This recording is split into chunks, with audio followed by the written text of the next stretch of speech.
ফেসিবাদী খুনি হাসিনা যদি আপনারা না লিখেন, আপনারা না বলেন, আপনার হচ্ছে আওয়ামী যে কাঠামো রয়েছে, মিডিয়া রয়েছে, সেটির সিলসিলা আপনারা অব্যাহত রাখছেন। হাসিনার প্রশ্নে নো সুশীলতা এবং হাসিনা এবং ছাত্রলীগ একটা ডেড চ্যাপ্টার। ছাত্রলীগ এবং হাসিনার চ্যাপ্টার 5ই আগস্ট ক্লোজ হয়ে গিয়েছে।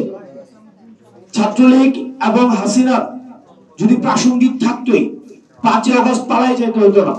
আর আপনারা মিডিয়া যারা আছেন, মিডিয়া বিভিন্ন কারণে আমার উপর ক্ষুব্ধ বিভিন্ন বিষয়ে, আপনারা মিডিয়া যারা আছেন, আপনাদেরকে এখনো দেখি আপনাদের হচ্ছে ওই যে ভাসুরের নাম মুখে নিতে কেমন যেন লাগে।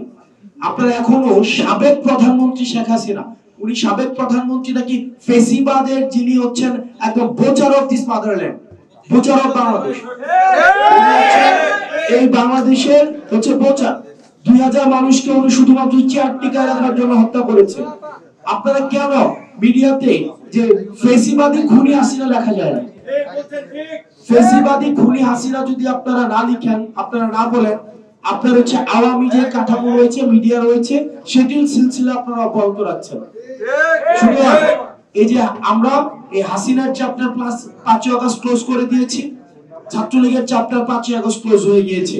5ই আগস্ট পরবর্তী বাংলাদেশে আমাদের ফেসিবাদ বিরোধী যে রাজনৈতিক দলগুলো রয়েছে, তাদের সাথে আমাদের মতের পার্থক্য হবে, কথার পার্থক্য হবে, তাদের সাথে আমাদের রাজনৈতিক বিভিন্ন বিষয়ে আমাদের মত পার্থক্য হবে। একই টেবিলে বসে আমাদের দ্বিমত প্রকাশ করব, আমাদের মধ্যে বিভাজন থাকবে, কিন্তু একটা জায়গায় স্পষ্ট, হাসিনার পুনর্বাসন, ফেসিবাদের পুনর্বাসন কোন রূপে, কোন মতের মাধ্যমে, কোন পথের মাধ্যমে, কোন ব্যবসায়িক শ্রেণীর মাধ্যমে, কোন মিডিয়ার মাধ্যমে এ বাংলাদেশে আর কখনোই হতে দেওয়া হবে না।